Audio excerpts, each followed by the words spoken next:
Good evening and welcome to Thursdays with NAMI. My name is Peg Morrison. I'm the Assistant Director for NAMI North Carolina. That's the National Alliance on Mental Illness North Carolina. I'm glad y'all are here. Thursdays with NAMI is our way of building conversations and building community around the topic of mental health. Tonight's topic is a tough question. Why are more young Black Americans completing suicide? Specifically ages 15 to 24. We know these teens and young adults are growing up in a world where racism is a public health issue, a public health crisis. Example, members of the Black community are much more likely to be hospitalized and even die from COVID-19, the pandemic we've all been struggling with since goodness knows when. Example, due largely to over-policing. Black individuals are much more likely to experience justice, involvement, and incarceration, which are associated with negative health outcomes. Then there's suicide. Overall, the rate of suicide in the United States has been decreasing over a period of years, but for Black teens and young adults, it's increasing dramatically. Historically, white folks are more likely to die by their own hands compared with persons of color. That's true for all groups except for children, which could be its own program. That's a scary fact right there. But from 2013 to 2019, the suicide rate for Black males ages 15 to 24, the teens and young adults, increased 47%. For Black females, that increased, same age group, was 59%. Those are big numbers. Why is this happening? What can we do about it? Our guest, Fonda Bryant, is an award-winning mental health advocate and suicide prevention trainer. She'll be sharing her thoughts and insights with us in just a moment. As usual, the first part of our show will be an interview with our guest. Partway through, we'll show a video of the week, and then we'll spend time answering questions from you, members of our virtual studio audience on Zoom and Facebook. And now a quick word from our sponsors. Thursdays with NAMI is funded in part by the North Carolina Department of Health and Human Services, Division of Mental Health, Developmental Disabilities, and Substance Abuse Services through the Federal Community Mental Health Block Grant Fund. We appreciate their guidance and support. Now, moving right along, I'm so pleased to introduce Fonda Bryant. During 2021, busy year for her, she was named Nexstar's Remarkable Woman and the Black Mental Health Symposium's Advocate of the Year. She's an inspiring person in general. Welcome, Fonda. Hey, thank y'all for having me. I really appreciate it, and I'm so glad we're going to be discussing a topic that's not a warm and fuzzy subject. It's a hard subject, but we need to discuss it because it's important due to so many people dying by suicide. So thank you for having me tonight. Absolutely. And so we'll jump right in. We always like to know the background of our guests, and I know you have a great story that you tell. Tell us about your connection to mental health and suicide. Well, the thing is with me, it's not a passing fancy or something I do just to do. This is something I live, breathe, and eat every single day, 24 hours a day, 7 days a week. 26 years ago, I was working at Carolina's Medical Center, which is now Atrium Health. I had no idea I was struggling with clinical depression because, again, as I always tell people, mental health is not one size fits all. You have to take into account someone's culture. I do the same when I do the QPR training. And as a matter of fact, myself and 2 other Black females went to the QPR Institute last year and said, hey, it's a big piece missing from the training. Culture matters. So growing up as a Black female and never really discussing mental health, what it was, how it could affect you, you don't embrace it, especially when it's such a negative connotation to mental health. You don't embrace it. So I probably was dealing with mental health issues all my life. And as I said, when I won the Remarkable Woman of the Year, I should have been dead as a teenager. So when it hit me hard. I didn't even know what it was, but some of the symptoms and signs were, number one, I became extremely tired, not tired, debilitating tired. Like if you're from the South and you know about molasses, molasses is probably the thickest substance you can eat or deal with. And for me, having depression was like walking in molasses. Every movement took great effort, which wore me out. So I was extremely tired. Isolation, I started withdrawing from coworkers, did not want to talk, did not want to engage with them because I didn't want them asking me anything. Some of the, all I wanted to do was sleep. I wasn't eating. I'd go 3 or 4 days without eating to the point my stomach shrank, and then it hurt so bad to eat to get it, to expand. Also, my work started suffering.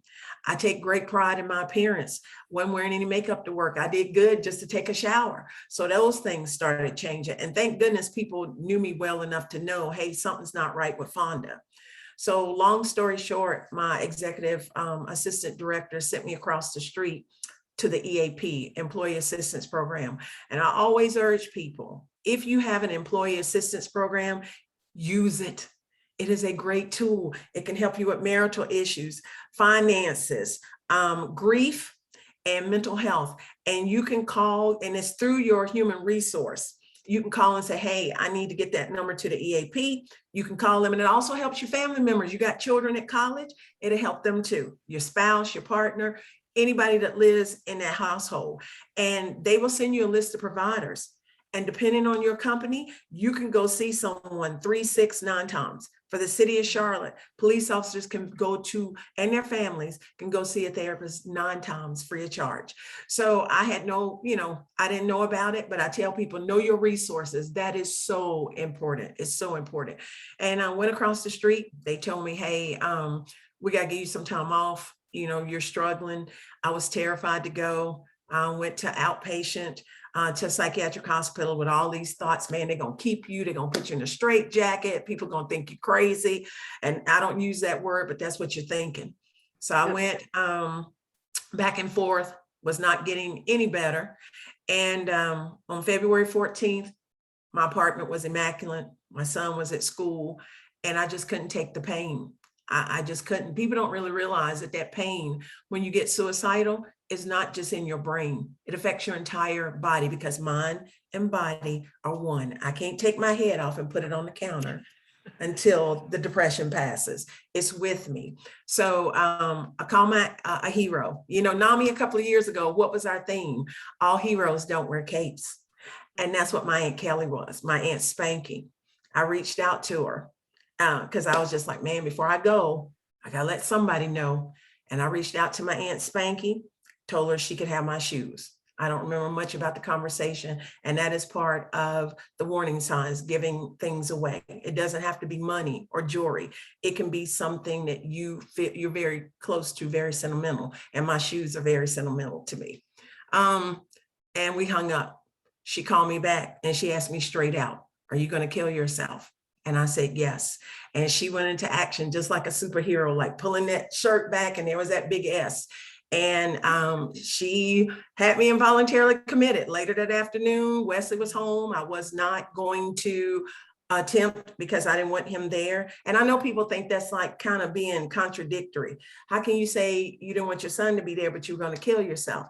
Well, when people take the QPR suicide prevention training from me, I go into detail about that. Because 90% of people who die by suicide have a treatable mental health condition. And stigma, the words we use, calling us crazy, nuts, psycho, is why we don't go get help. So she had me involuntarily committed. I was not happy. But at the same time, if she wouldn't have done that, I wouldn't be here. So I'm very grateful to be here. I never take it for granted. And I always tell people that you have 2 choices when it comes to suicide to help a person. You can help us. And yeah, we might be mad at you. I was hot at my Aunt Spanky. I didn't talk to her for a minute. I was mad, but I was alive. Right. I was alive, and eventually we'll get over it. And even if we don't, we're still alive. Or you can do nothing, and you can run the risk of going to a funeral saying, my God, I could have done something. Because the difference with murder, with natural causes, and with a car accident, you have empathy and compassion. Death is death. You feel terrible if anybody dies. But suicide, does something different. It leaves questions. Why didn't I check on them? Why didn't I reach out? My God, I should have done something. Why didn't they reach out to me? And that is the difference, and that can eat you up. So I'm grateful to my Aunt Spanky. It still took me years to get on that road of recovery and to put those coping skills, those good coping skills in my toolbox. But I'm grateful to be here. And for me, it's an everyday journey. I tell people all the time, if you're dealing with a mental health condition, it's not a quick fix to it. It's not a quick fix. It is a everyday ongoing journey. Or as my therapist told me, you have to make a conscious, deliberate effort every day to keep it in check. And I'm serious, from the time you wake up to the time you go to bed, it's like, okay, here's that depression right here. Here's that anxiety. What am I going to do today to keep it at bay? I'm going to work out. Yeah, I'm going to volunteer. Exactly. But you have to find, and everybody's coping skills in their toolbox are going to be different from my coping skills. But you have to find those positive ones and not go back to some of the things that I've helped people who were going to take their own life that they were doing when I came in the picture. Self-medicating, smoking weed, drinking. Those kind of things really don't help. So again, I'm so glad to be alive, but I just take one day at a time because I'm still not out of the woods. And I always remember that. I'm grateful to your Aunt Spanky as well. I had a friend who put it very bluntly, it's better to have an angry friend than a dead friend. Exactly. And that's the truth. So for those of us who joined us more recently, QPR, which Fonda was referring to, is question, persuade, refer, and that's a suicide prevention training. And what does that generally cost, Fonda? I do it for free on Saturday, so it's $0.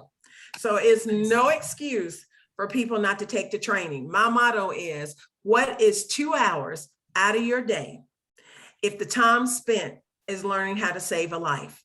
And the thing is, I have trained so many people. People reach back out to me and say, I've used this training to save somebody. I've used this training to help someone not go down that path. Because in 2 hours, I can train anyone how to recognize the signs of someone suicidal or in crisis. Talk to them, and this is very important, Peg, talk to them in a non-judgmental way.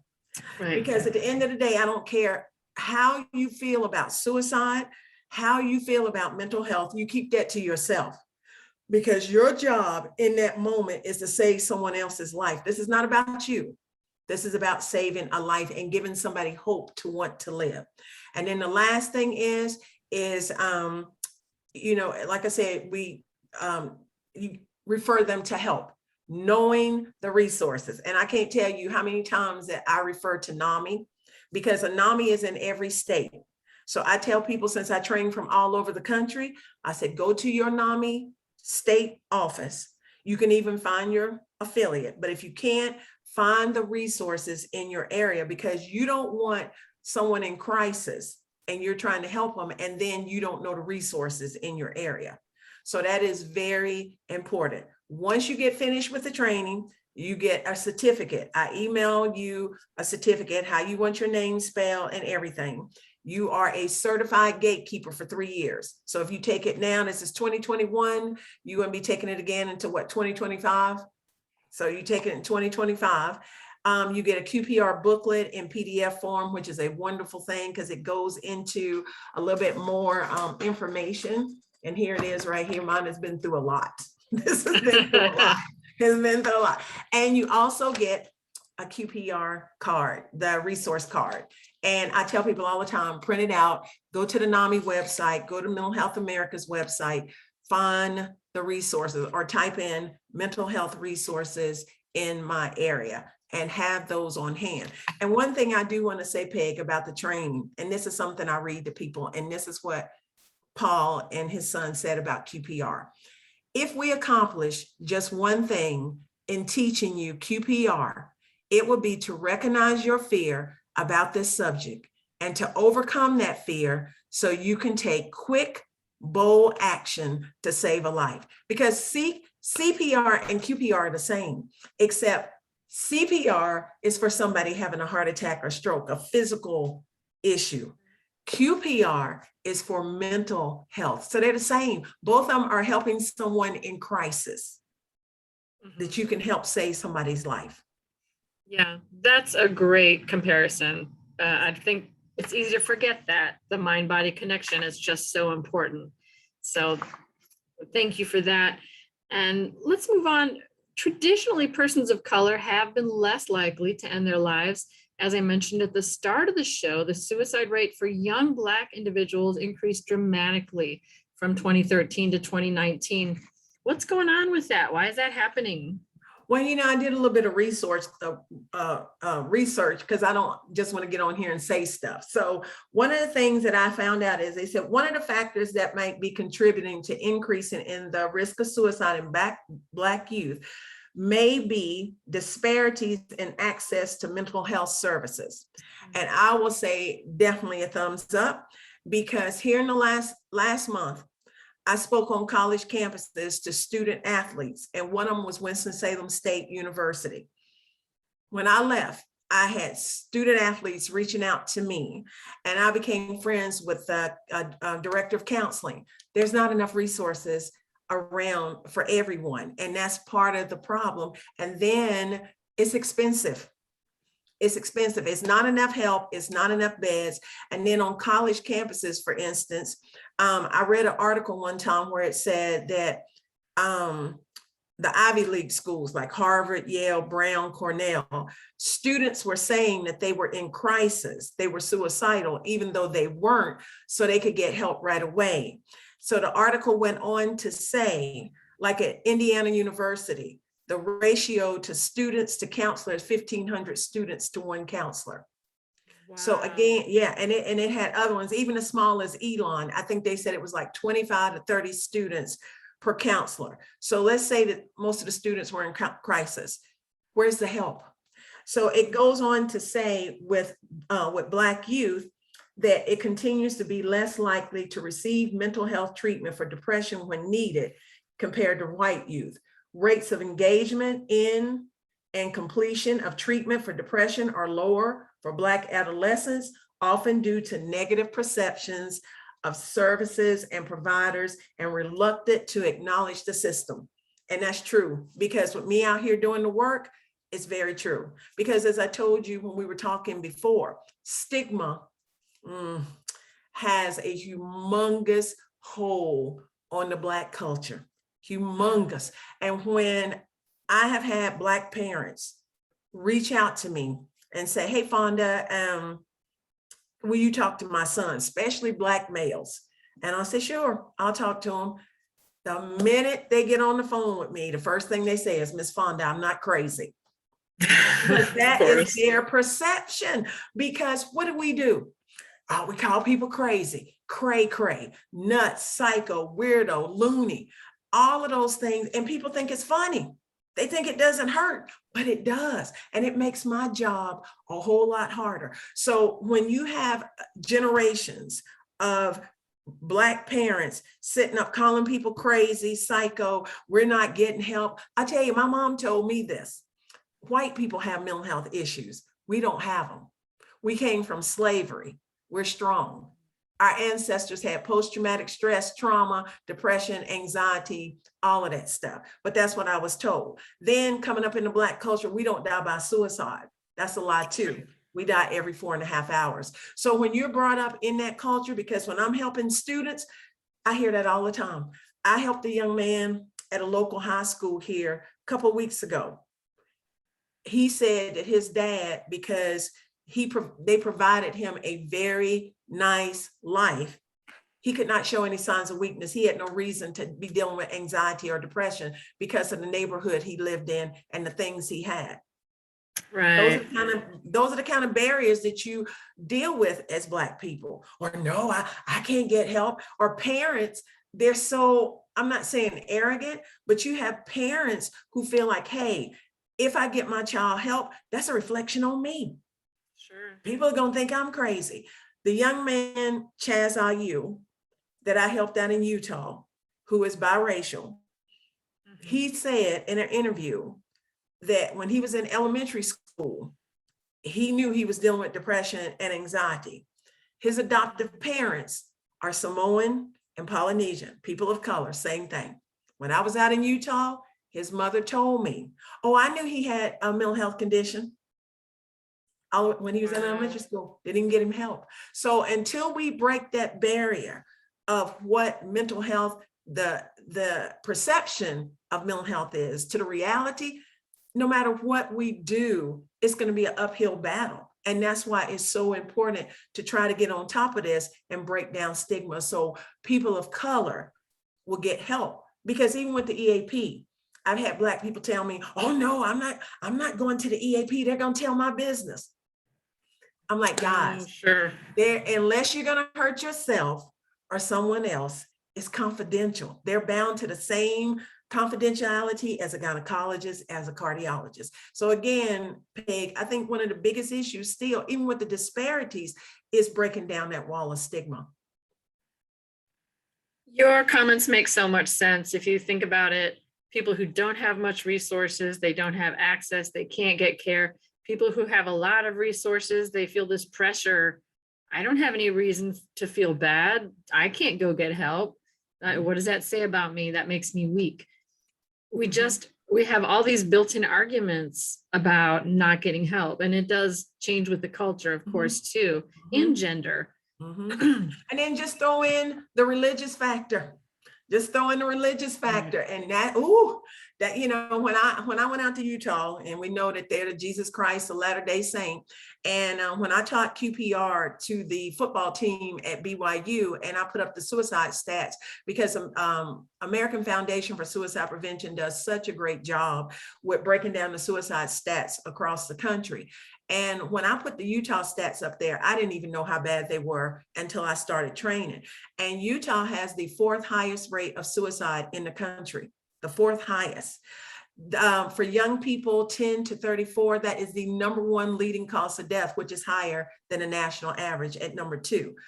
51% of people in Utah that die by suicide use a firearm. That's higher than the national average. So I did an interview with ESPN 960 about that. And Ben Criddle, who is Jesus Christ, a Latter-day Saint, he asked me, he said, Fonda, why do you think our suicide rates are so high here?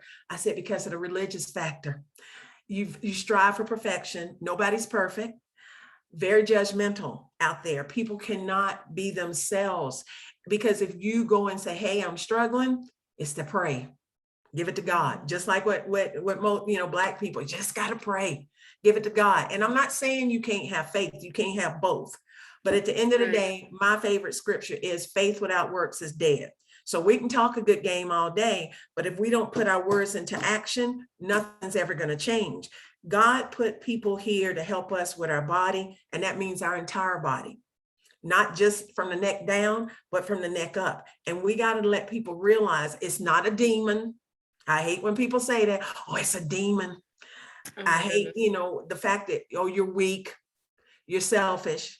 And a lot of pastors really don't, you know, when people ask me when I go speak in the church, what's the best way to help? I'll tell them, get educated.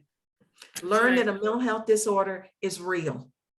Learn that just because we look great on the outside doesn't mean that we're not great or we're okay on the inside. And I think that's one of the biggest things you got in culture. Religion plays a big factor in getting help. And I think that's something that we got to start addressing more too, getting in these churches, talking to these pastors, because when I talk to people who go to church, they tell me, I'm not going to talk to my pastor because he is judgmental and he's going to go tell other people in the congregation. And I've heard that on more than one occasion. Ouch. Sure. Yes. And yes. if you think about it, your comment about how faith should heal you, therefore you don't ever need mental health care, by that logic, nobody should be wearing glasses. Nobody should be getting treatment for cancer. Nobody should be. Yeah. If God can heal it, it should be across the board, I would think. Yeah, but people look at mental health differently. I don't even know who came up with separating the mind from the body, but it didn't help us. It really didn't. So how I kind of trick people of color into really understanding mental health, I always ask them, I say, hey, if, you know, because hypertension and diabetes run rampant in the Black culture. So I usually ask them, I say, hey, if you had diabetes or heart problems or hypertension, would you go get help? Oh yeah, I go get help and I take medication. I said, guys, mental health is no differently. This is an organ, the most powerful organ in our bodies. It controls everything. Like I told my grandson, it is the computer of our bodies. If it goes down, everything goes down, because that's something else too, Peg. When anxiety and depression are kicking my butt, it's not just up here. I can have an upset stomach. It can cause diarrhea. It can cause all kind of physical problems. And people are like, man, how can that happen? Because this controls everything, the most powerful organ in our bodies. And I just think that's what we need to get people to realize. The brain is an organ. It can get sick, but with help and treatment, it can get better. That's right. That's right. I'm seeing some wonderful comments in the chat box from Catherine. Thoughts of not being a good Christian when struggling with mental health. That's something that comes through from Gail. God gave us many resources to help those with mental illnesses. And I always have to say at NAMI, if you're a Christian, a Muslim, Latter-day Saints, atheist, it's all good with us. Whatever works for you in your recovery, that's what we support. A question I'm going to pull in from the Q&A a little bit early. Usually we hold on to these till the end of the show. How can I, as a Black woman, feel comfortable with being vulnerable when I feel like I have to be strong all the time? Well, you know something, I tell people all the time when they come up and tell me, Fonda, you're so strong. You're just strong. And I ask them, what is strong? What is strong? So for me, I've kind of let go of that. What is strong? Because to me, I realize now, after what I went through, being strong is getting help. Being strong is saying, I need help. Being strong is saying, you know what? I got to go take care of myself right now. I got to put my family on hold. I think that's the biggest thing to be, because I'm the oldest out of 5 children. And I've always been the one that look out after my brothers and sisters. And I was always the one that I kind of sometimes call myself the black sheep of the family, because I have a strong personality and I stand up for what I believe in. But at the same time, I realized that trying to be strong wasn't helping me. It was hurting me. So when people sit up and say, Fonda, you're strong, I'll tell them real quick, no, I'm not. And because people will look at the stuff that I'm doing on Facebook or Instagram and say, man, she's out here being strong. But it's days I struggle. It's days I check on people, but people don't check on me like that because they think I'm strong. And to me, people need to check on me, because I put on that mask. Sometimes I'm never going to turn anyone down to help them. But just a couple of months ago, I'm be honest with you, I was ready to throw in the towel. It wasn't that I was just tired. And people reach out to me every single day, every day. And my biggest thing is I care too much. I care too much. I want to make everybody well. But I had to realize something. I can't care more about someone's mental health than they do. So if I look at myself as that battery. If any of y'all have ever seen the big batteries that the Teslas come up and plug themselves in, and then the Tesla drains the battery and goes off about its business, that's what I am. I'm the battery for that Tesla.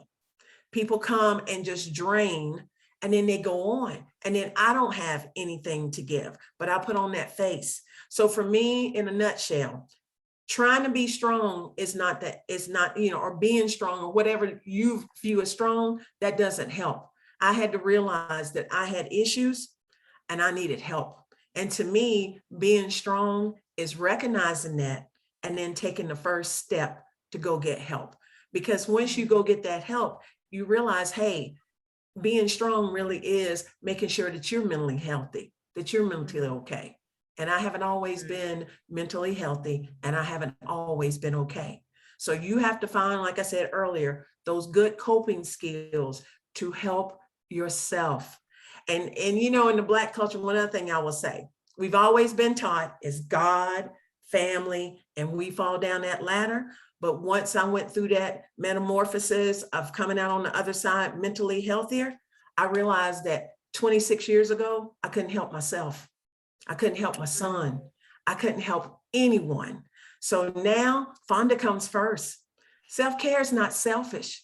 It's mandatory, especially when you're dealing with a mental health condition. And I'll do something kind of not funny, but funny. When I see mom come across this phone, and I love her dearly, but she's was like 70 something years old, came from a different generation, and she can be really hard to deal with. So sometimes when I see mom, not today, not today. And I'm okay with that. But you know what? It took me a while to get to that, because I always felt like you got to answer that phone. And if she talks ugly to you and puts you down, you got to take it. I don't take that anymore, because this is the most important. Because if I go down, who's going to help me? Where am I going to be if I'm back in a psychiatric hospital again? So right. you got to learn to put yourself first and take care of you. That is where your strength will come from. That was where your Right. strength will come from. I'm not sure who came up with the phrase, you can't pour from an empty cup, but I really love it. Yes. It captures that idea so much. Yeah. Again, a lot of supportive comments in the chat box. Carmen saying, so true, Fonda. Yay, getting help is strong from Gail, and Superwoman syndrome from Catherine. Absolutely, we need to challenge the definition of strong, because if it's not sustainable, it's not strong for long. I can't stand when they say, oh, you're so strong. I said, what is strong? Please show it to me, because to me, every day is a different day. Every day is a different day. You don't always wake up feeling good. You don't always wake up saying, hey, I'm going to get out here and save the world. You don't always feel that way. You just have to take one day at a time and deal with it the best you can. I don't try to think past one day. I'm not thinking about tomorrow, next week, because number one, I truly believe in that scripture, no day's promised to us. You don't know if you're going to wake up in the morning, if you're going to make it to your job, if you're going to make it home. So I just try to live in the day. And sometimes it's an hour. I had to take an hour, because that's how bad it can be. So once you learn how to come up with your own good coping skills and how to help yourself, that's where, again, and like I said, that's where your strength lies. Really knowing yourself, knowing your triggers, knowing your boundaries, knowing who to put out of your life, knowing who to put in, because family can be one of your biggest triggers. And they're kind of, yeah. So I can say, just make sure you take care of yourself first. That's the most important thing. Take care of you. All right. That's such an important message. We know with young folks, sometimes there's a link between bullying and depression and suicide. That may have been the case recently with an 11-year-old in Charlotte named Ziana Pfeiffer, who completed suicide at such a young age. What should parents do to support a child who's being bullied, or to make sure that they're aware of it? A lot of times kids don't talk because they're ashamed. Yeah. And they feel judged, because I remember I told my son when he was in school, oh, just go to school, make good grades, play football. You don't have anything to worry about. And that's discrediting their feelings. So again, I always tell parents, even when I do the QPR training, talk to your children, listen to them, and not be judgmental. Because when I speak in the Charlotte Mecklenburg schools, and I have students, total strangers, coming to me and wanting to talk to me because they can't talk to their parents, that's an issue. Because your first line of conversation as a child should be your parents. And if they can't come and talk to you about, for instance, let's say, you know how you felt when you were 15, 16, and you liked somebody, and they might have broke up with you and broke your heart. Well, you go to your parents to talk about it, and they dismiss that. Oh, you're young. That's just puppy love. You'll get over that. To them, their world is crashing. So then if they can't come and talk to you about what's going on in their school, whether they're getting bullied, whether they like somebody, whether they just having a bad day, and you dismiss them, guess what? They're not going to talk to you anymore. And they're going to go find somebody that's going to give them really bad advice. Like I had a young lady at one of the high schools here in Charlotte that has the highest suicide referral rate in Charlotte Mecklenburg schools. And she told me that. And I said, well, who do you talk to? She said, I talked to my friend. And I said, how old is your friend? And she said, 14. So you know that a 14-year-old is going to give bad advice to a 14-year-old. They should be able to talk to their parents. So I tell parents, listen without judgment, talk to them without judgment. When you ask them how their day is, be willing to listen. And once you listen, be willing to help. Because we got, social media, as one of my friends calls it, is the devil. It's great. It does great things. but it also does some terrible things. And with young girls, especially when I'm in the high schools and I see young girls trying to look like Instagram models, their eyelashes are so long you could sweep the floor with them. That's when you know that they have too much influences on social media. And that has a big, everybody wants that little waist, the big breasts, the big hips to look like an Instagram model. And these girls are trying to get that way. And if not, they're going to extremes. They're, going to extremes to try to make themselves look that way. And that's not helping. So again, they should be able to come to you no matter what and tell you how they feel. And you're going to say, you know what, I understand. I'm going to help you. Because if we don't, as I said, they're not going to come and talk to you. So I think just listening, being a good communicator, being a good listener helps these children, because I have too many kids that come up to me and say, hey, my parents don't listen to me. My parents don't hear me. Right. That's such an important message, another important message. And this seems like a great time to mention the NAMI Family to Family class, which is designed for the loved ones, parents, siblings of someone who has a mental health condition. How do we talk to them to de-escalate a situation instead of ramping it up? How do we help them feel heard? Because when we're able to support them and hear them and not judge, then they're going to do a little better and everybody's happier. So great comments. And it's interesting, your comments on social media. It was just in the news in the last week or so that, in fact, internal reports at some of these social media companies demonstrated that Instagram and Facebook can be very bad for the mental health of young women and teens. So yeah, that's a real thing, that body image and that pressure.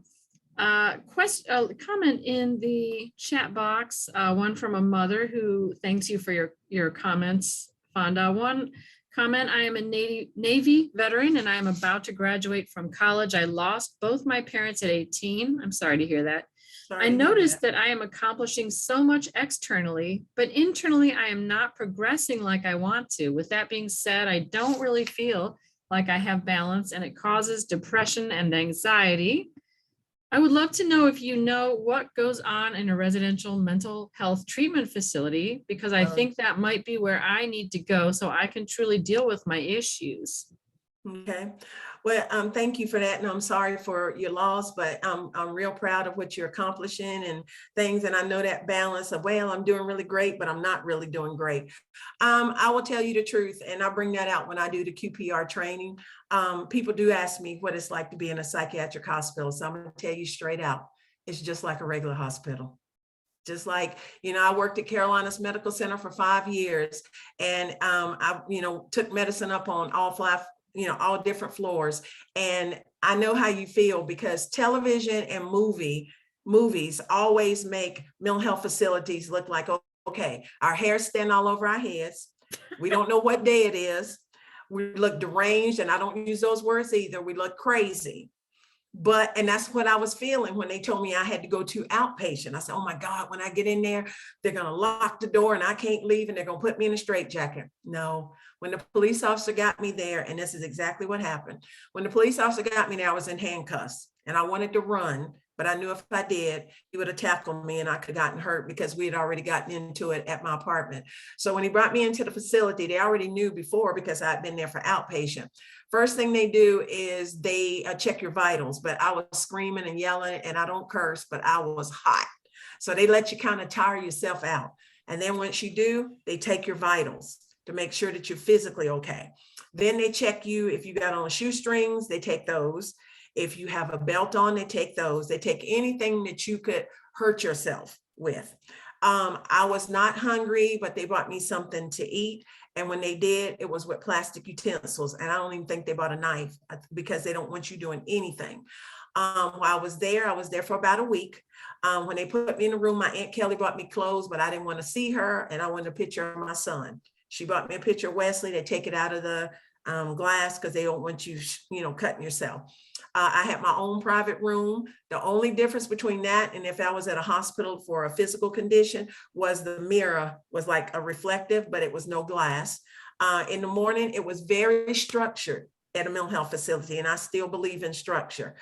So they get you up like at 7 o'clock, you get yourself ready, a little bit of downtime, then we'd have breakfast. After breakfast, we went into group therapy. And that's when my therapist asked me, she said, Fonda, who do you put first? And I said, my son, he's 12. And she said, wrong answer. She said, when that bag drops on you, down on you on a plane, what are you supposed to do? Put it on your face first so you can help someone else. That's self-care, even though it still took me years to get to that. So we went through that. We get a break, lunchtime, a little bit of break, go back into group therapy till about 5 o'clock. Then after that, the rest of the day was ours till dinner. We take our showers and stuff. And then like 11:30, TV would cut off. And that's how it was the whole time I was there. It was very structured. I was diagnosed while I was there with my psychiatrist, and they told me I had clinical depression. And then this is what was something that again reinforces how Black people view mental health. Now, if I had had a heart attack or a stroke, my mom would have been on the first thing smoking from Savannah, Georgia. I'm her daughter, I'm her oldest. But instead, we talked on the phone, and the first thing she said was, you need to be stronger. That's the rally cry of people of color, especially Black people. So I was able to talk to people. Nobody was walking around in a straitjacket. No one was looking deranged. It was a children's and adult facility. So the children were on one side, the adult was on the other. It was no, people acting out. It was no different than me being in a regular hospital. So again, if you have to go in, don't be afraid that it's going to be like the movies. It's not. It's no different than a regular hospital. And I've actually been up to Novant here in Charlotte with a former NFL player to talk to people, children and adults that were in there, no different. So don't be afraid. If you know that you need help, don't be afraid to go get it. And don't be afraid to go in a psychiatric hospital, because you don't want to keep feeling that way, because it can get worse. So I urge you to go and get help, and don't be afraid to go in psychiatric hospitals, because there's nothing like what the movies and television portray. So I hope that helps you kind of figure it out. So question, if it's like a normal hospital, do they wake you up every few hours to check your vitals or whatever they do? No, no. Good. You sleep the whole night, unless Okay. maybe it's somebody already gotten, because there's nothing in your room that you can do to hurt yourself. And Gotcha. I think I think we couldn't shut the doors. I don't even remember if we had doors, but no, it's no different than that's right. In a regular hospital, you might be awake, 3, 4, 5 times. You really don't get any rest in the hospital. Psychiatric hospital is totally different. You go to bed just like anything else, and you wake up the next morning. They wake you up the next morning, but that's it. That's it. All right. Well, that's good to know. Thank you. You're welcome. So we are going to wrap up the interview portion of the show. I see some good questions in the Q&A already. Before we move to our video of the week, I want to give a big shout out to the folks working behind the scenes to make this show come together. Psychiatric nurse Gail Pruitt, who's on Facebook Live, and our wonderful work study volunteer, Bria Motley, for always being there with us and helping out on chat. And of course, thanks to Fonda for spending your evening with us and sharing so much of your story and your life to help other people. Appreciate it. Yes, I've got a video of the week. I found this about a nonprofit called Seaway, which is named for a girl the world lost to suicide when she was just 15. I found this very touching. I hope you like it.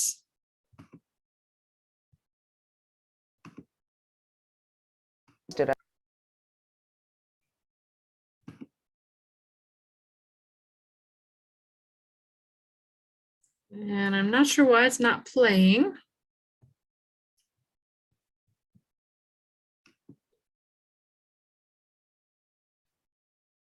We'll try this again.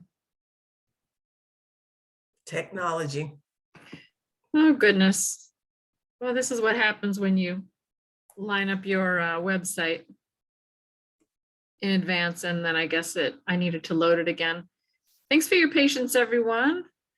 We are waiting for this video that I prepared for us, and we get to watch an ad first. Some product called Indigo. No idea what that's about. Here we go. Let's put our volume on. Was amazing from birth through death. She stood up in her bassinet at 4 months old. She walked at 7 months old. She was fascinated with words and reading, nature and insects. She could sing, play the guitar, phenomenal dancer. Passionate about learning, loving, giving, and helping. That's how she walked through the world, and that's how she saw people. Like, there were no bad people. Extremely sensitive though, but I didn't really have any point of reference to really frame it, but I knew it was different. I think it only turned in terms of her being a victim of sexual violence twice. It was the trigger that took her over the edge.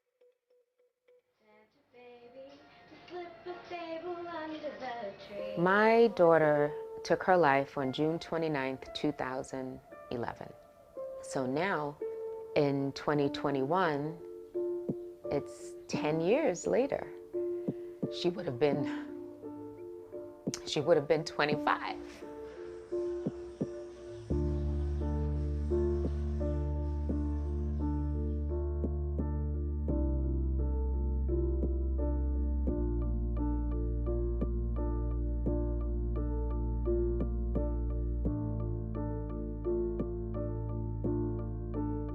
This is a ring the alarm moment that we have to understand what is happening in terms of these increasing trends.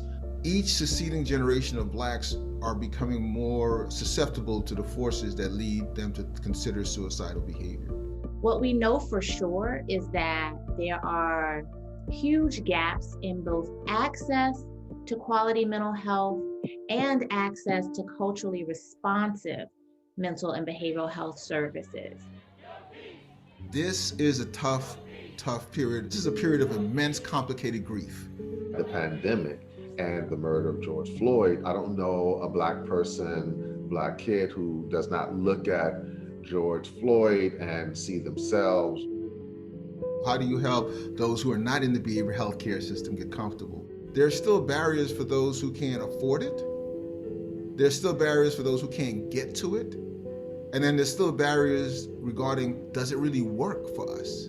There are a number of very highly trained, very highly committed professionals here to help bridge those gaps. One kind and caring adult can make all the difference. Just to provide a lifeline, a support, an idea that you will get stronger, this will end, and you will be in a better space of joy. That sort of hope, that sort of lifeline is natural in the Black experience. We just got to tie it in.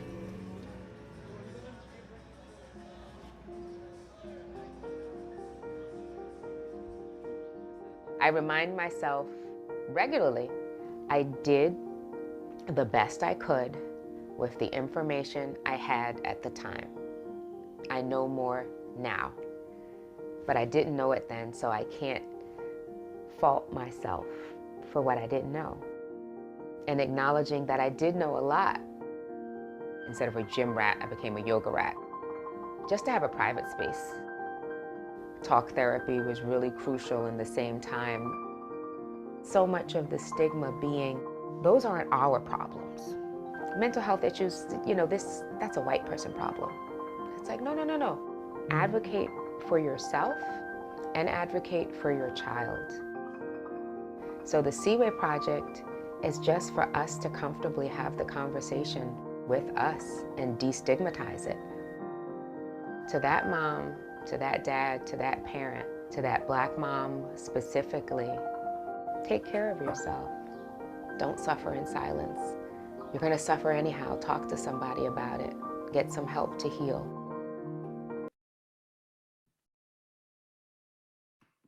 Okay. I just thought that was such a nice summary of everything we've been talking about. So, all right. Now we are going to move on to your questions. If you're new to Zoom, you can look towards the bottom of your screen. You'll see a little Q&A icon with conversation bubbles. Type your question right there. It will magically be delivered to us. If you're on Facebook, type in the comments section and Gail will make sure that we get it. Okay, what have we got here lined up? From Gail, what are the best strategies to help people of color who have faced these cultural messages about mental health issues, especially if I am white? Oh, you're asking, is that for me? That's Oh, okay. that's to you. Oh, okay. From a The best- nurse. I think just the best thing is, like I said, to be honest. And like I said, just start the conversation that mental health is health, is physical health.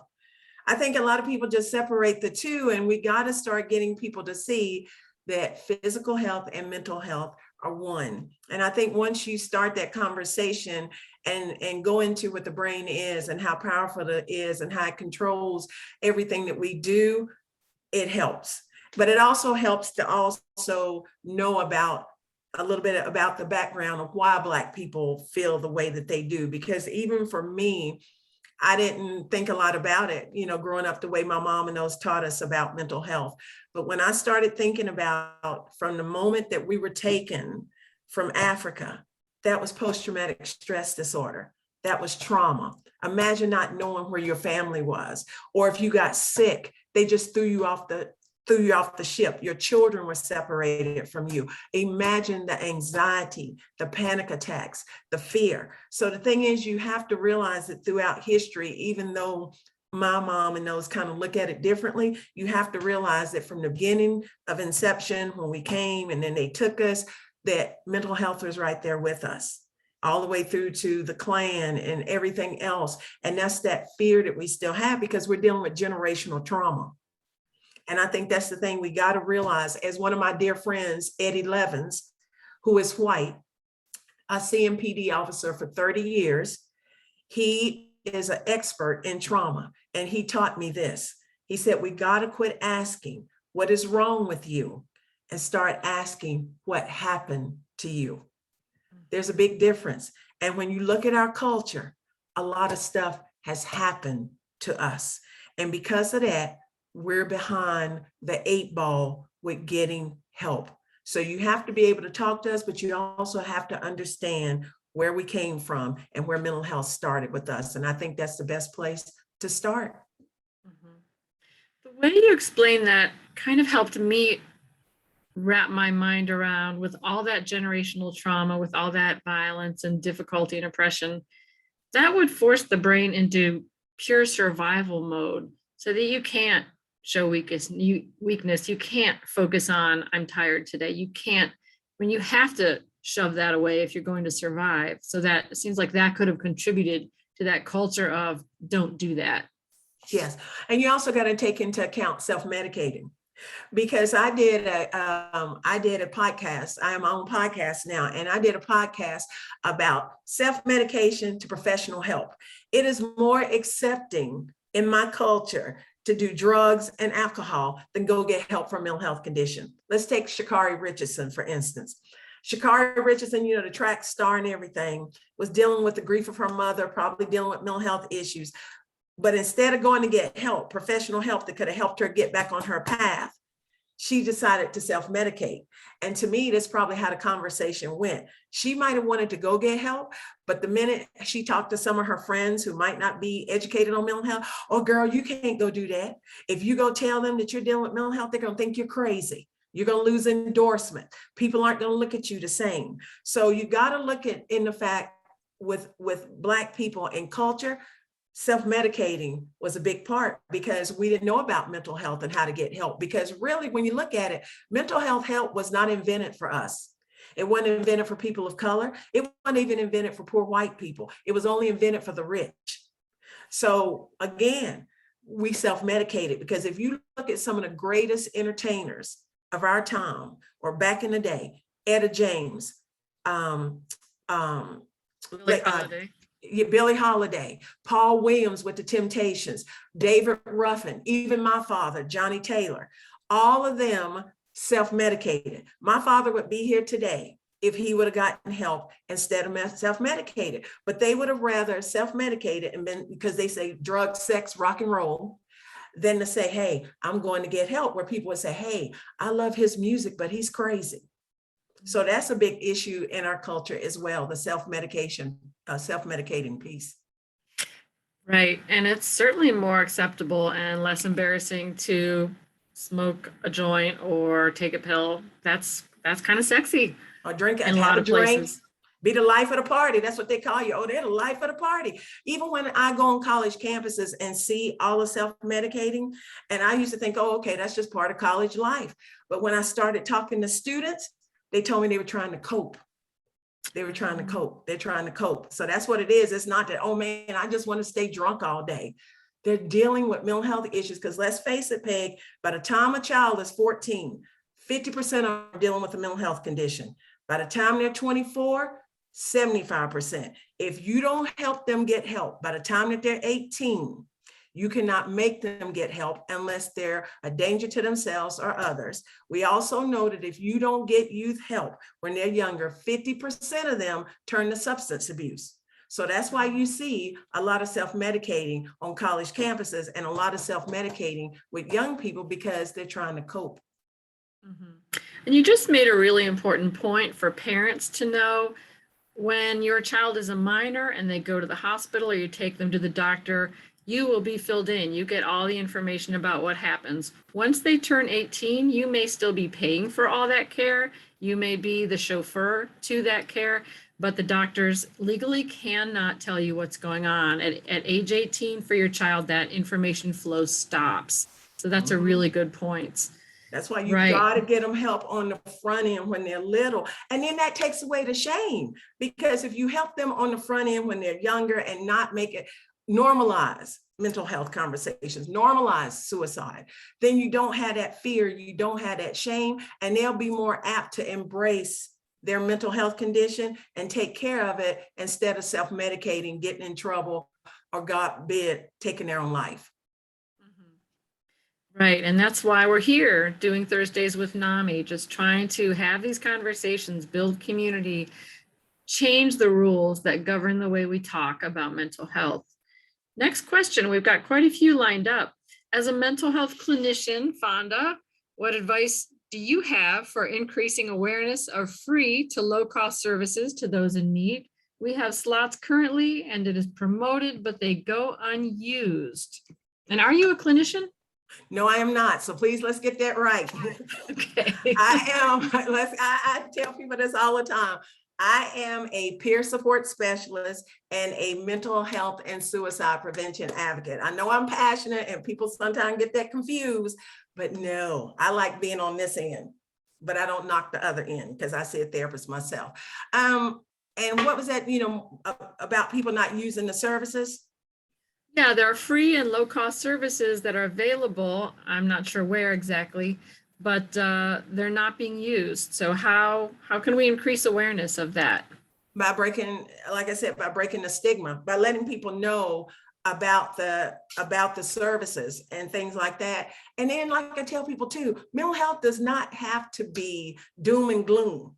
When you get the services out there, like I have Sanity, Not Vanity, my baby, where I bring in the resources, the CIT officers, American Foundation for Suicide Prevention. I bring in organizations, and what I do is with Sanity, it's a mental health event, but I take mental health and working out and put it together for mental wellness. We talk about eating, about how working out is to help us with mental health issues. So again, I would suggest if you want people to know about the services, you don't have to make it doom and gloom or, kind of negative. You can put it out there and just let people know, because I know for me, I have people all the time reaching out to me about services because they don't have insurance or they don't even know where to go. And I just think you need to get it out there, let people know that it's no shame in getting help. They can get better and they can recover, but don't sit up and make it doom and gloom. And this is something I hear people say all the time, and I'm hoping we can get rid of that, even with NAMI, the National Alliance on Mental Illness. I cannot stand when we say mental illness, because it knows what it sounds like. When you say mental illness or mentally ill, it sounds like we're never going to get better. And if society thinks we're never going to get better, guess what? The stigma will continue. People can get better. We can recover. NAMI is moving towards mental wellness. We got to show people, I'm not saying everybody is going to recover at the same level with a mental health condition. But when I met Carlos 3 years ago at the NAMI National Conference, and he sits on the national board, And I asked Carlos, I said, Carlos, do you have a mental health condition? You have a family member, or do you just want to help us? He was very attractive. And he looked at me and he said, I have schizophrenia and I used to eat out of garbage cans. And I know it has no face, but I was stunned. And guess what Carlos does? Has his master's, is a nurse in one of the hospitals in Miami-Dade in the ER. And he teaches at the University of Miami. So that lets you know that even with schizophrenia, a psychosis, mental health disorder, if you put in the work, you get the medication, you do what you need to do, we can do anything. And that's what we need to show to society. Quit setting up promoting illness. It's a sickness. When you say illness, it sounds sick. Like, oh my God, Fonda's never going to recover from depression. I have to put in the work every day. So to me, we got to get rid of that illness. I know NAMI just had a meeting with their board working on changing. They're open to changing the name. And I think we need to gear towards mental health, but show that there's a wellness that can come if we're willing to put in the work and get help. So I think that's one of the biggest things, a stigma within our own organization of saying mentally ill, mental illness. I say mental health condition. You will never hear me say mentally ill or mental illness, because that slaps the negative label on us too, whether people realize that or not. Like Fonda can't get better. Carlos can't get better. Yes, we can. Yes, we can. Just watch us. Exactly. Yeah. Yeah. Carlos is amazing. I don't know if he's still on the national board, but when he told me that, I'm a talkative person, I got quiet because I just could not believe that. And I was so proud. I was so proud to know him. I didn't know. I've never heard him put it that bluntly. And the garbage can thing is shocking. He's also in a band as it happens. So yeah. Yeah, he's in a band, but yeah, he just looked at me with a straight face and he said, I used to eat out of garbage cans. And I was just like, see, we can recover even with schizophrenia. And for him to be a nurse in the ER, and he teaches at the University of Miami, that's really something. But we can recover. We can. Absolutely. Next question. What advice do you have for Black clinicians? I would say, and this is just for all clinicians, treat us with empathy, compassion, and kindness. Because unfortunately, even though people are in this field, therapists, psychiatrists, psychologists, it doesn't mean that y'all care about us. I have heard very ugly talk coming from psychiatrists and therapists, calling us crazy, calling us nuts, calling us psycho. And y'all are supposed to be the ones to help us to come up out of that. So all I can say is to please remember why you went into this field. Did you go in this field to help us at our lowest point? Or did you go into this field to have the credentials behind your name, to make a nice check and to have a good living? Because I have 2 students at Howard University that are going to become, they're Black, and they're going to become psychiatrists. And that's what I told them. I said, before you go in the field, I want you to go sit down and think about that. Are you going in the field to make the world a better place for people with mental health issues?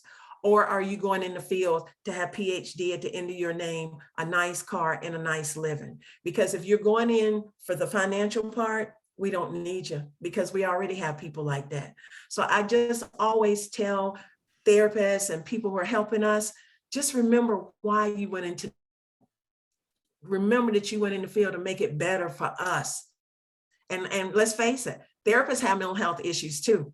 And you wouldn't want somebody to treat you like how some of the people have come to me and told me how therapists treat them. So just please always remember that we're having a bad day. You're helping us at our lowest point, but you also should be proud when you help us come up out of that darkness and get to where we need to be. So please, please just remember why you went into it and that you really want to make a difference. Because if you don't, and you're calling us names on our backs, we really don't need you, because you're not helping us. You're not. A lot of comments in the chat box. Thank you for saying that. Some agreement from another medical person. Agree, mental health, not illness. My son can recover each day. He's making gains. Each day is our journey. Good for you. Yay. That's right. And Come to from our keep early, up the good work. that's right. Earlier in the conversation, comments so encouraging and full of hope. So thank you. And now, new question. As a Black woman who would one day want to work in the mental health field, what advice do you have in getting myself set up to do so? Well, just kind of like what I just said, think about why you're going into this field. If you're really going in that you want to help us, you want to make a difference in our community, because Lord knows we're behind the 8 ball. So please just think about, hey, why do I want to go into this? Do I really want to help people? Do I really want to make a difference? Because I'm going to tell y'all something. A lot of stuff that I do, I don't get paid for, and people fuss at me all the time. You need to do this, but I love it so much, because when you help someone see that light, go get the help, they reach out and thank you. Or when you save somebody's life and they are getting the help, that's the best feeling in the world. No amount of money you can't even put a dollar amount on it. So just always think about why you want to go in it. If you really care about people, come on, we need you. But again, if you're going into it, so, hey, I can make me some nice money.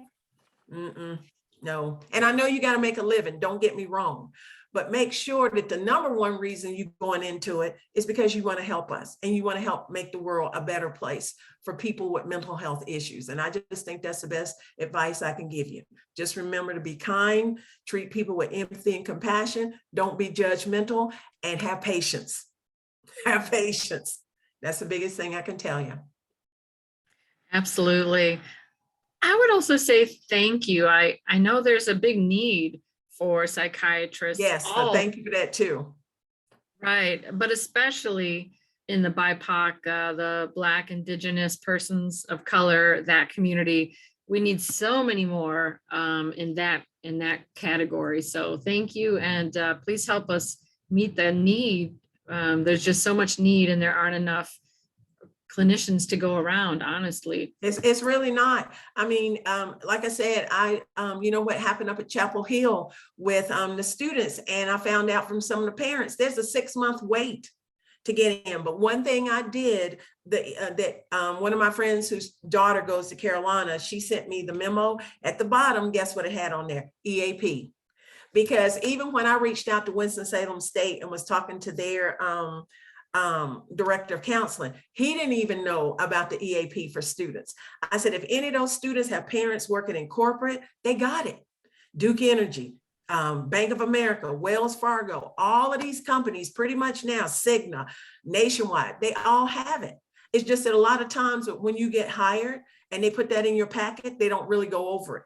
So I told him, I said, you need to send a blanket email to all the parents and say, hey, if y'all have an EAP at your job, please let us know, because see, that will relieve some of the students. They can go into the private sector and get help. So that's why I tell everybody, knowing your resources are so important, because that is a big, big piece to getting your child help or even yourself. Yeah, great idea. Take pressure off one part of the system so that another part can do better. Mm-hmm. Absolutely. They said if you have Blue Cross Blue Shield, you can go straight to their website and they have mental health help on there. So it's just a matter of knowing your resources and reaching out to get that help. All right. A question from Facebook. How can we get mental illness education to lawmakers? Well, Peg, I think you might want to answer that a little bit, since we do the work with the policy, the HEAL Day. But I will say real quick, with HEAL Day, with who has that, the Behavioral Council, the National Behavioral Council, and I went several years ago, and it was a wonderful thing because we got to go to Capitol Hill. We met with our senators and sat down and talked about mental health. But this is a disconnect that I see. Unless people have somebody in their family or they know someone with a mental health condition, for lawmakers, it comes down to money or whatever it comes down to. And we got to make it human. We got to put those faces in front of them. And that's why sharing stories is so important. But I think Peg can put more into it with what NAMI does with policy, because I know NAMI is heavily involved with policy when it comes to mental health. Exactly. Fonda is absolutely correct. If we tell our story, put a human face on mental health situations, normalize these conversations, that's always a good thing. In terms of policy right now, we want people to be talking about Medicaid expansion. That is something that a handful of Republican elected officials, members of the state house are pushing for. And that is something that NAMI supports and most mental health nonprofits support. The federal government will pay the bulk of the expense, and we could get about 500,000 people insured who are currently in the working poor. They make just above that line and they cannot get Medicaid coverage. And so they're doing without health care, and that keeps many people, that access and that cost issue, that keeps many people from getting help. But you can go online and look, there are websites where you can look up who is my state senator, who is my state representative. And same thing on the national level. Of course, you've got your state legislators, and then you've also got your national legislators, and both of those are important. If you want to learn more about the difference, give us a call. We can talk to you about that. We have a wonderful policy director, Ashish George, who would be happy to talk to you. He's right here at NAMI, North Carolina. And I'm sure our office number will be appearing in the chat box and on Facebook soon. So thank you for that question, Patty, on Facebook. That's a great question. Okay, another question from Bobby. Where can we listen to your podcast, Fonda? Oh, okay. You can listen to my podcast anywhere where you get your podcasts: Apple, iHeart, Spotify. I'm very proud. I have done 17 episodes, and I'm telling you, doing a podcast is not as easy as people think. I try to do it. I try to release it every Wednesday, but yeah, you can go to Spotify, iHeart, anywhere you get Pandora, anywhere you get your podcast. There's 17 episodes up already, and I talk about an array of things through my own personal journey, through news, through sports. I'm going to be doing one tonight. I normally try to release them on Thursday, but sometimes I let the podcast come to me, the subject that I'm going to do. But you're welcome to follow. It's a lot of work to do a podcast, but it helps me. So I really like doing it, and I hope that you will subscribe and learn some things, because it's real talk, and I talk about myself. I'm not a person that sits up and talks about other people and leaves my life out. I'm very open. I'm very transparent. And, I leave my information in if somebody wants to reach out to me. But I've been enjoying, doing my podcast, and I really like it. So hopefully you will tune in. One thing I really appreciate is that you're so good at keeping it real. You don't beat around the bush. Yeah, I don't. I do not, and that's the thing, because like when I'm helping people, you can't help them unless you walk in your truth, and your truth has got to be the truth.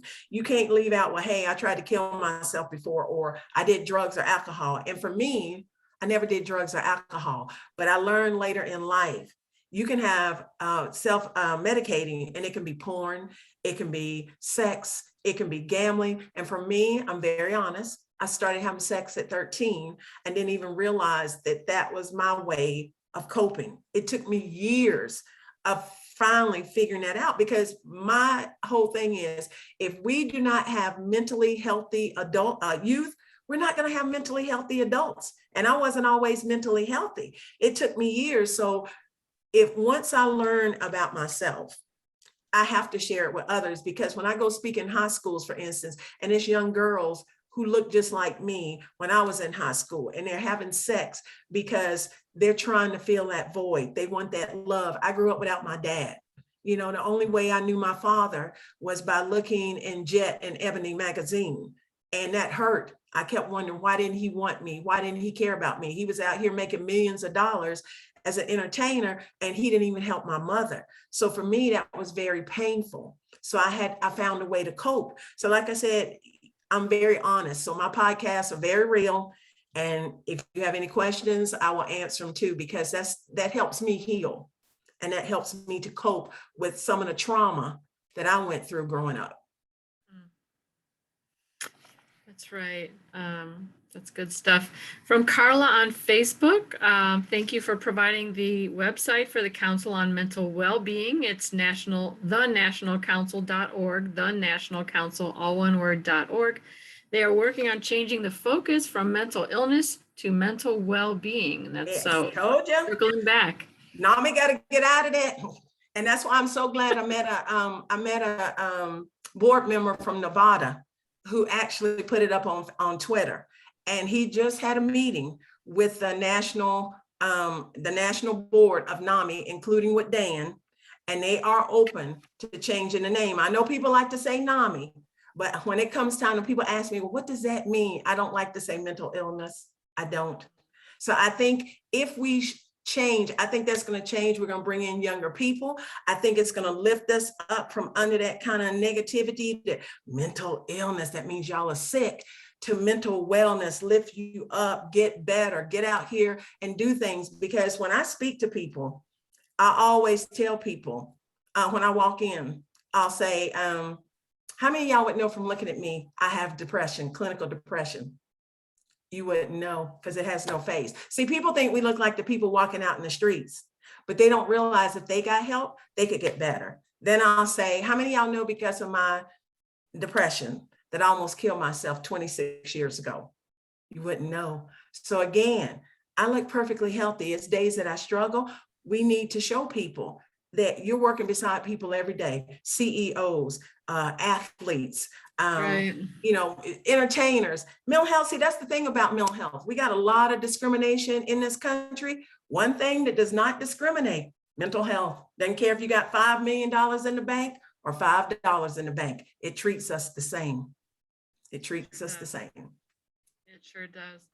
So we have a lull in the questions right now. I'm going to take this opportunity to make some announcements. Please join us next week. We'll have another great show. What happens inside the de facto mental health system, AKA prisons and jails? We'll have a conversation with an administrator, Dr. Tricia Hahn, who just retired from the system, a recently retired psychologist for the North Carolina prison system. As Assistant Director of Behavioral Health, she covered a broad area of the state, including the Central Prison and Correctional Institution for Women. She'll be giving us the full scoop of what happens in really the nation's largest mental health care facilities, jails and prisons. Prison. Sad but true. Go ahead. I was going to say, you were going to ask me a question that I'm hoping you're going to ask me, because I do have a shout out. You were going to ask me, who do I admire as a model of recovery? Yes. I admire, first off, even though I'm a big Dallas Cowboy fan, he could play for any team in the NFL and I would be his biggest cheerleader. His name is Randy Gregory. He plays for the Dallas Cowboys. He's a defensive end. And several years ago, I'd never seen anybody get kicked out of the NFL as much as Randy Gregory. He was dealing with depression and anxiety all the way back to his days at Nebraska. Came into the league, could not leave smoking weed alone. He was hanging around people that were enabling him. He got kicked out. It was like for every 20 paces that he would get to, he got knocked back 30. Well, the light bulb finally went off. He got help, and Randy Gregory is one of the best players in the NFL, but that's not why I'm such a fan.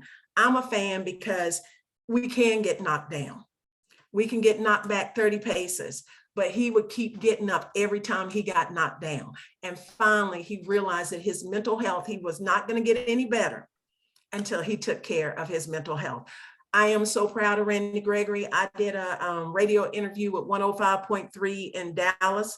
And the interviewer who interviewed me, Chris Arnold, told me that everybody in Texas is pulling for Randy. And the NFL, the light bulb finally went off with them with mental health, that now they understand that his mental health caused a lot of his issues. Because I tell people, death is the ultimate for us. That's the ultimate. But there are other things, poor decisions, bad judgment, incarceration, self-medicating, which can intertwine, like you just said, next week, talking about incarceration. So for Randy Gregory, and I don't put people up on a pedestal, I admire him for not giving up.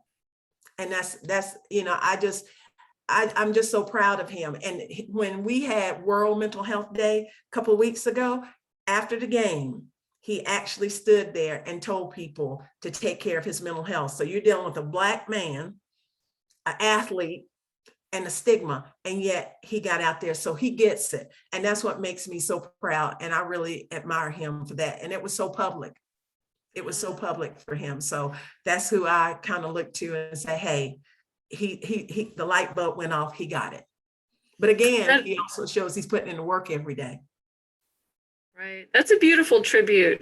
As someone who has had mental health challenges pretty much my whole life, that really speaks to me that, you know, that perseverance. You might feel knocked down, you might feel ashamed, you might feel like this is never going to work out. But if you keep walking towards your goal, you can get there. Yeah, So, you might get knocked down 30, you know, we'll get 20 and get knocked back down 30. But what choice do we have? We either get up and keep fighting, or we quit. And I'm not a quitter. And I know you're not either.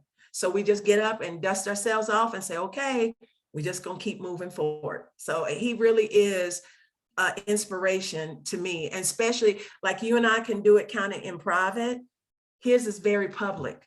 So to do it in public and to get out there, it just makes me very proud to be able to cheer for him, and not just cheer for him because he plays for my team, to cheer for him because he is truly a shining example of, if you put in the work, you can get better.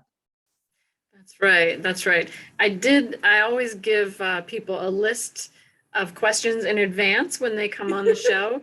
But this audience has generated such good questions. I wanted to get to the audience questions too, but I'm glad you pulled that out. Yeah, I wanted to pull that one out because I had to give him a shout out. Because like I said, I've been following his story for so long and just rooting for him to get it together. But it also just goes to show you just how mental health, I don't know how many of y'all have seen that commercial for Mountain Dew.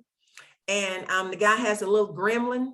And when he gets a hold of that Mountain Dew, he just starts just making a mess and going on. That's how mental health is.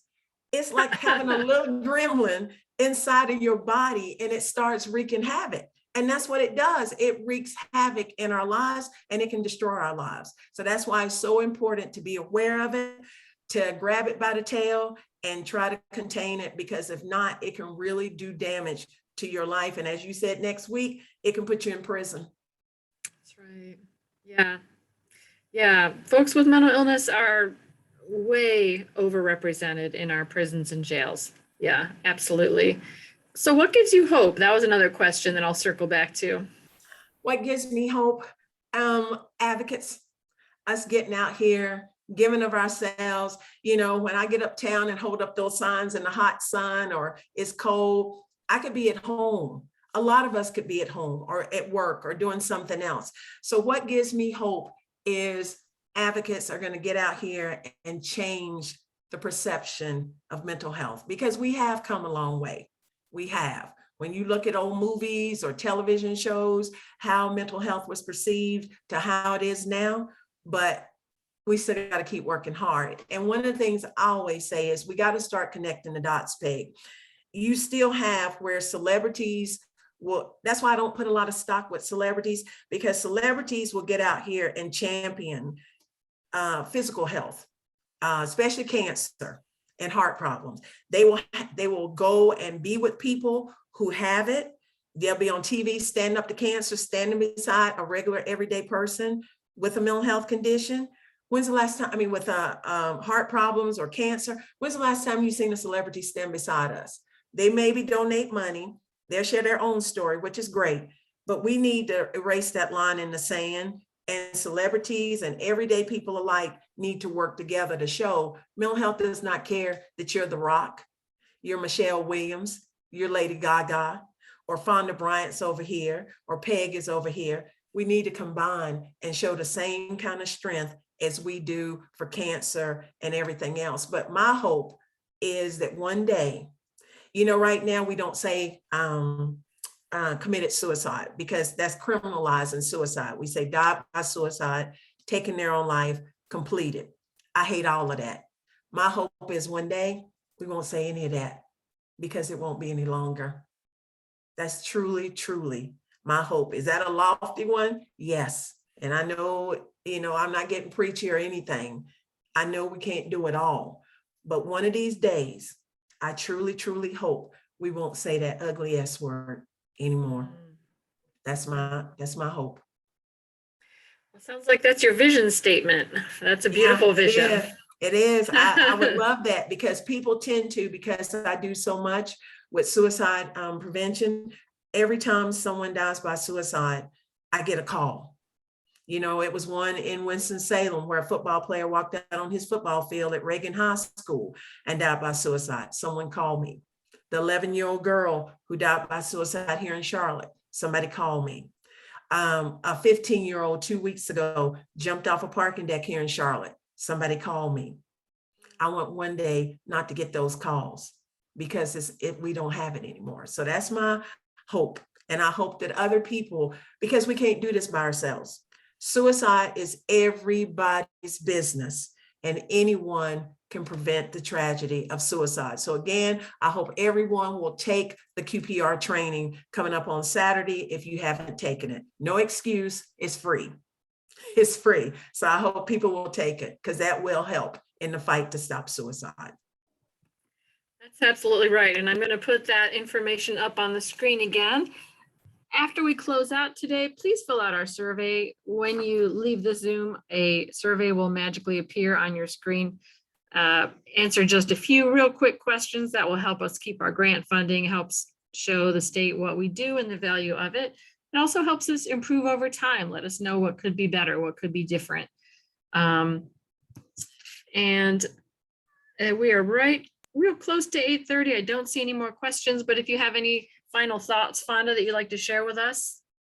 No, I just always tell people, as I do when I finish the QPR training, take care of your mental health, check on people. One of the best deterrents to suicide is not education, it's not the training, it's very simple. Caring can save a life. If you know someone who lives alone, your neighbor, friend, co-worker, somebody you go to church with, check on them. And when you check on them, make sure when you ask them how they're doing and they respond back, you don't wait for 3 or 4 days and then say, oh, okay, I'm glad you're okay. Please check on people. People are struggling now.